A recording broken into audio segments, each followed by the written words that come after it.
All right, let's dive in, shall we? Today, we're tackling some pretty deep stuff. All those big life questions, the ones that keep you up at night. Oh, yeah. We're going deep on Third Eye by Shanin Blake. Cool. It's just, well, it's jam-packed with all this talk about manifestation and personal growth and, yeah, even haters.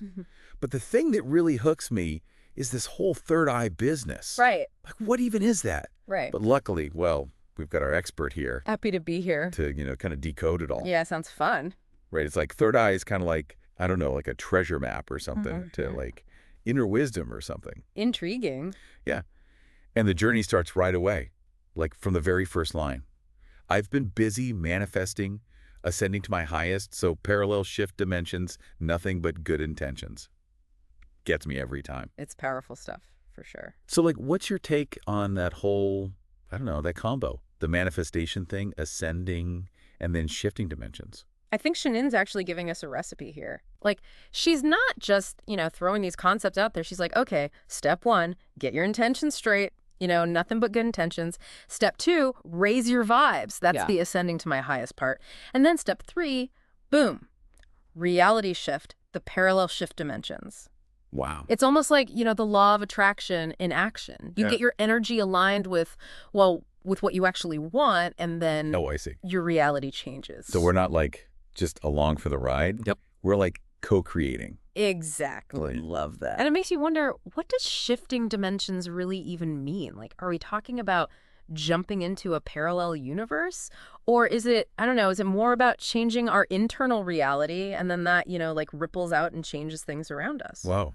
I never thought of it like that. It's deep. Right. Speaking of, like, shifting our thinking, there's this line a little later that just gets me every time. I've been learning my lessons. Time for fake conversations. Ugh. Tell me about it. We've all been there, right? Right. But I'm curious about something. Yeah. Is there a connection between this personal growth thing she's singing about and, ditching those conversations that are, like, totally surface level? Totally. I think it's about realizing as we grow, our needs change, right? The things we needed before, maybe those surface level chats, they don't really feed us anymore. Like outgrowing certain foods, I guess. Not exactly. Moving on to bigger and better things. Yeah. I love that. And it kind of ties into that line that keeps popping up. I'm going to do my thing. It's like she's got this shield up against the haters, Yeah, I see that. So like, how does that connect to, how does I'm going to do my thing connect to staying true to yourself even when there's negativity? I'm going to do my thing is all about believing in yourself, like no matter what. You don't need anyone else's approval.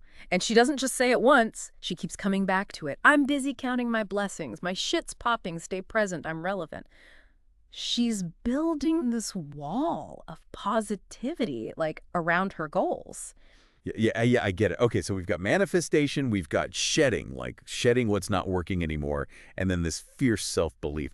But then she hits us with this verse that's like, boom, total transformation. My trailer park to an island used to food stamps, now I buy it. I was a peasant, switched perspectives, now I'm Royal Highness and I don't fight it. That's a powerful image for sure. Right. It's obviously about, like, success, but it feels like there's something deeper there too.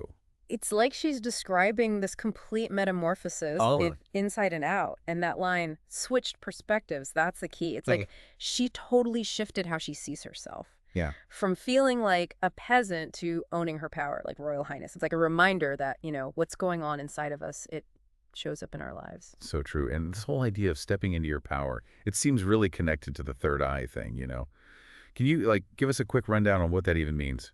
Sure. The third eye, it's often associated with the Ajna chakra, in Hinduism and Buddhism. And it's seen as this, like, gateway to intuition, to understanding ourselves and, well, the universe on a much deeper level. It's about seeing past the surface, past all the illusions, and connecting with a higher wisdom. Wow. And there's this beautiful connection between the third eye and interconnectedness, right? Yeah. In the lines, I am you and you are I and I are so I'm due. And my third eye helps me realize what's going on there. I think Shanin is saying when we awaken our third eye, we start to see how everything's connected. Like, we realize that separation is, well, it's an illusion, and we're all part of something bigger, something universal. That gives me chills. So we talked about manifestation, personal growth, resilience, and this whole deep concept of the third eye.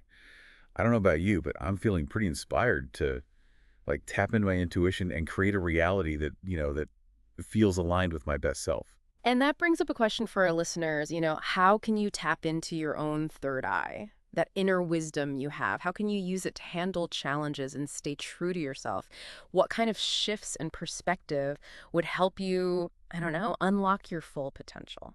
That's a good one. Lots to think about there. Thank you so much for shedding light on all this. Yeah. And listeners, you've got to check out Third Eye by Shanin Blake. It's more than just a song, It's a whole guidebook to unlocking your inner power.